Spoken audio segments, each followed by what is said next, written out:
Maisha, I never noticed she was a man. I never did.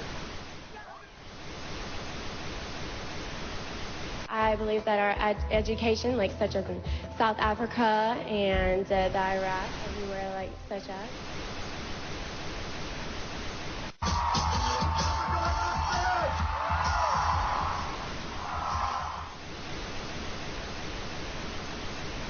Platform 8 for the 2228 Southern service to Istanbul via Lewis. Please join first. One option, placing a tracking microchip under a service member's skin. Former Special Operations Officer. And if you hear the shouting, it's a group of demonstrators who come. 9/11 was an inside job.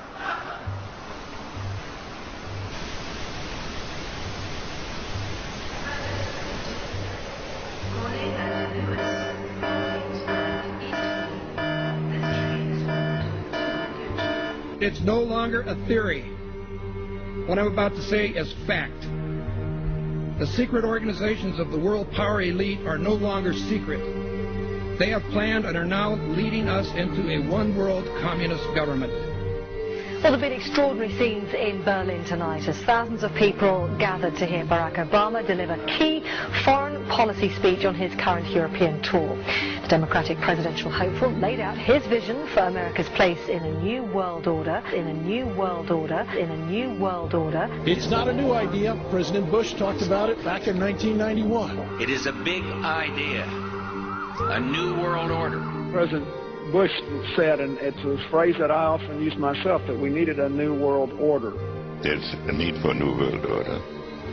I call upon all states to join ranks in order to found the new world order of the 21st century.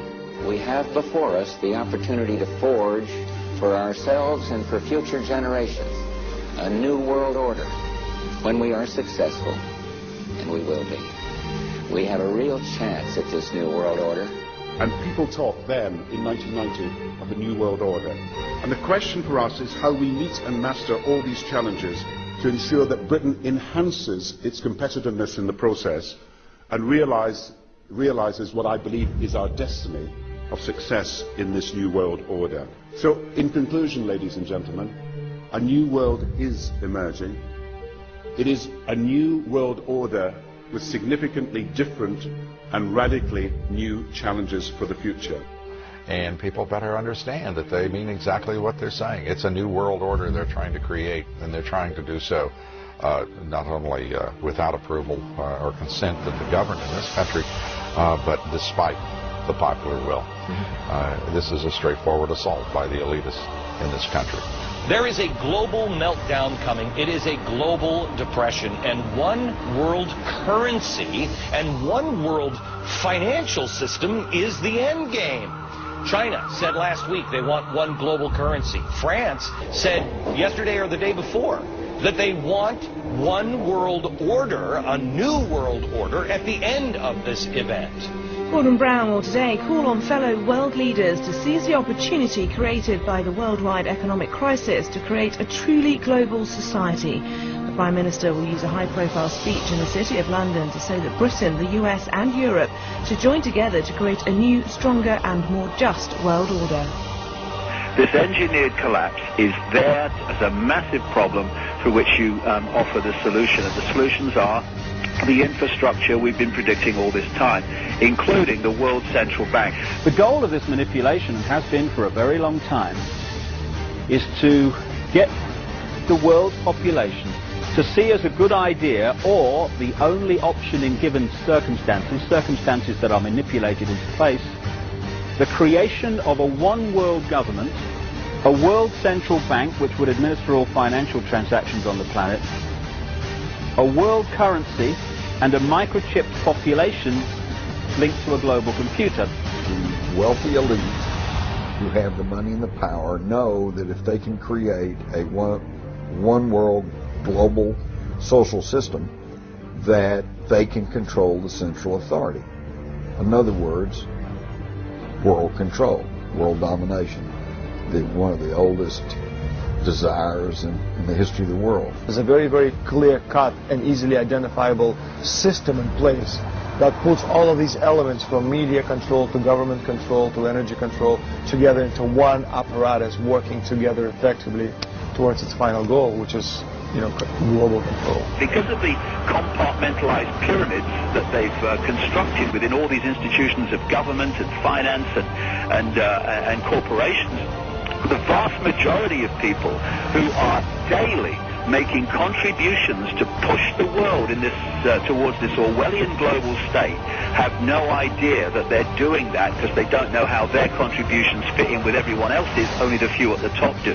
Most people don't have a clue that unelected private bankers actually control the governments of the world. There is this cozy little myth that is perpetuated between politicians and the media. The media report the world as if presidents and prime ministers are the final arbiters and decision makers in the world, which means that the people above the level of presidents and prime ministers that really make the decisions, they're never looked at or exposed by the mainstream media because they're not accepted to exist. The central bankers of the world are working together to create a one-world government. A global police state as sinister as anything George Orwell ever wrote about, where every person on the planet Earth will have an RFID chip implanted. It is the first implantable microchip for humans. It has multiple security, financial, and healthcare applications. More than 100 law enforcement officials in Mexico are having microchips implanted in their arms. The chips allow a person to be scanned, sort of like a cereal box at the supermarket. Just like the microchips implanted in the necks of dogs and cats, allowing lost pets to be identified, this glass capsule can do the same for humans. A chip in everybody would be the universal monetary system par excellence. Because there'd be no escape from it, and you'd be totally under the control of those who issue the electronic impulses in that chip. The problem throughout human society is that the good men and women do nothing. They don't want power. They don't want control. They want to lead a leisurely life. They want to spend time with their family. They want to lead simple lives. But we are forced throughout society, throughout history, and throughout human time to stand up against bullies. And many times we stand up before it's too late. And we reverse the course of tyranny. But more often than not, we don't stand up in time, and horrible things have to happen first, so decadent societies learn why liberty and freedom is so precious. If you think you don't like the situation now, then think what you're going to face a little way down the road, and more than anything, think of what your children are going to have to face. Because you think that we live in a controlled society now, this is nothing compared with what they are going to have to live in. So in terms of parents who are listening to this information, I would say this: go and look your children in the eyes and tell them that you can't be bothered, or you're too frightened to do anything about it. You're too frightened to get involved, in being another conduit for getting this information further and further expanded into the public mind, that you're too frightened to get together with others to stop cooperating with this system and to not be intimidated into coming into line, which is a bit like coming into line in a concentration camp and thinking it will be okay. As long as you stay in line and you do as you're told, you'll be fine. And then you realize at the end of it, well, actually, it ain't fine. And if you'd have all rebelled earlier, then you wouldn't be in the situation you're facing now. The point of mathematics alone ought to let us see where the real power is here. There are billions of people, 6 billion, nearly getting on to 7 billion on this planet, who are being manipulated. There are, in full knowledge of what they're doing, a relative handful of those who are doing the manipulating to the end that we're talking about. They think they've beaten us. They think that they're going to have their way with us. And I'm here to tell them they're not going to have their way with us. We are going to defeat them. You guys aren't going to be able to get away with your New World Order, sir. Talk about Bill. You know what New World Order is. You will never get a New World Order. Never. National sovereignty will prevail. The New World Order is going down, sir. You can laugh. Wake up, people. Wake up. Research the New World Order. This is important. Look it up. Investigate it. Please,